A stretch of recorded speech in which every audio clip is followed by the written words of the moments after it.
La construction d'une ville, ça se réfléchit à 20 ans, 30 ans. Et aujourd'hui, pour qu'un territoire soit attractif, il faut à la fois qu'il se développe et qu'il rayonne, mais aussi qu'il y ait une préservation des espaces naturels. Donc c'est ce juste équilibre à trouver. L'idée, c'est de reconstruire la ville sur la ville pour éviter l'étalement urbain et avoir à la fois des pôles forts, objets au monde, comme on les appelle, avec par exemple le MUSEM, avec la tour CMA-CGM, mais aussi de l'urbanisme du quotidien, entre guillemets, c'est-à-dire réfléchir à comment un projet s'insère dans son environnement, quelle est la densité admissible, le parti architectural, comment il est desservi, comment l'organisation intérieure se fait. C'est arriver à trouver justement le meilleur moyen de construire cette ville, de faire en sorte qu'on ait à la fois une préservation du bâti ancien ou des éléments remarquables qui viennent jouer avec justement ces éléments nouveaux de modernité.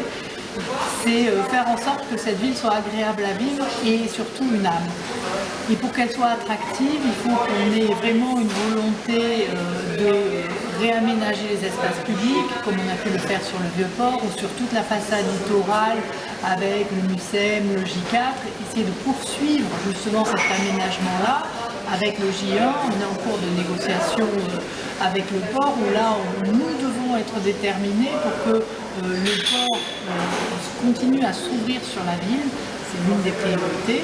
Et aussi faire en sorte que les quartiers périphériques avec leurs noyaux villageois puissent garder leur identité, mais aussi se développer.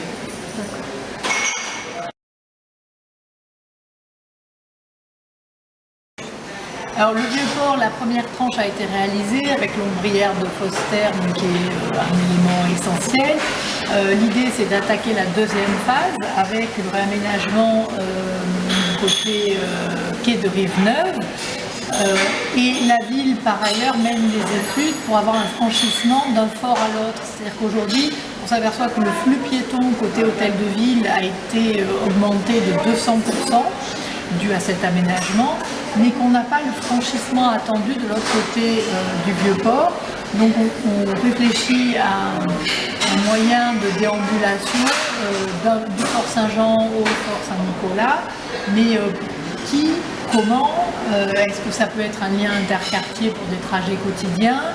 Est-ce que ça ne doit être qu'un passage pour une activité touristique? Comment est-ce qu'on le finance? Quel est le meilleur moyen de le faire d'un point de vue aussi architectural et visuel, parce qu'on est sur un patrimoine remarquable. Voilà, tout ça est aujourd'hui à l'étude, mais en tout cas on s'aperçoit qu'il faut vraiment un moyen de passer d'une rive à l'autre du Vieux-Port. Aujourd'hui, des projets d'envergure s'inscrivent dans le temps. C'est à échéance de 10 ans, 20 ans. On attaque la deuxième phase. On aura aussi le côté quai du port à finir. Et ensuite, pour le glacis, aujourd'hui, les études ne sont pas non plus abouties, c'est-à-dire qu'on ne sait pas exactement comment le réaliser. Mais en tout cas, il doit y avoir un aménagement qui doit permettre aussi d'accéder aux lieux historiques que sont à la fois Saint-Victor et Notre-Dame de la Garde. On veut faire reculer la voiture, donc il faut favoriser cette déambulation-là par des moyens agréables. Alors une passerelle, un téléphérique, un pont transbordeur, un cheminement dans un cadre végétalisé comme le glacis. Voilà. Tout ça doit être réfléchi, anticipé. Mais il faut aussi penser qu'on a besoin de finances publiques pour réaliser tout ça et qu'aujourd'hui on est plutôt à l'heure de la pénurie de finances publiques.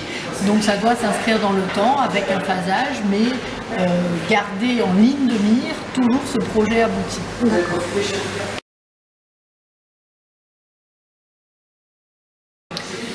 Aujourd'hui, Marseille est une ville très étendue, avec des quartiers, on va dire, un peu en difficulté. Et on a l'opportunité sur la Belle de Mai, la ville, d'acquérir les casernes qui sont sur un périmètre de 7 hectares. Et on ne pouvait pas se dire, bon, on va raisonner qu'à l'échelle de ces 7 hectares. Donc on a lancé une réflexion à l'échelle de 140 hectares, sur un périmètre beaucoup plus large, qui englobe la gare Saint-Charles, qui devient une vraie gare métropolitaine, qui englobe aussi tout ce qui est pôle université de Saint-Charles, une partie de l'autre côté des rails de chemin de fer pour intégrer aussi des porosités de part et d'autre et qu'on n'ait pas une limite infranchissable. Donc à l'échelle de ces 140 hectares, on a lancé un dialogue innovant avec la population, avec les institutionnels qui œuvrent sur ce secteur pour que justement on puisse connaître les attentes des uns et des autres pour élaborer un cahier des charges qui nous mènera à un dialogue compétitif avec des équipes pluridisciplinaires, urbanistes, sociologues, architectes, qui vont réfléchir à l'échelle de ces 140 hectares pour nous donner quelque part un plan guide. C'est-à-dire que lorsqu'on va lancer une opération, ne serait-ce que sur les casernes, ça s'inscrit dans un plan guide beaucoup plus large d'un quartier, c'est-à-dire bon, où est-ce qu'on veut aller et comment on va y aller, même si on ne fait qu'une opération ponctuelle. Voilà, il faut que ça s'inscrive dans une vision.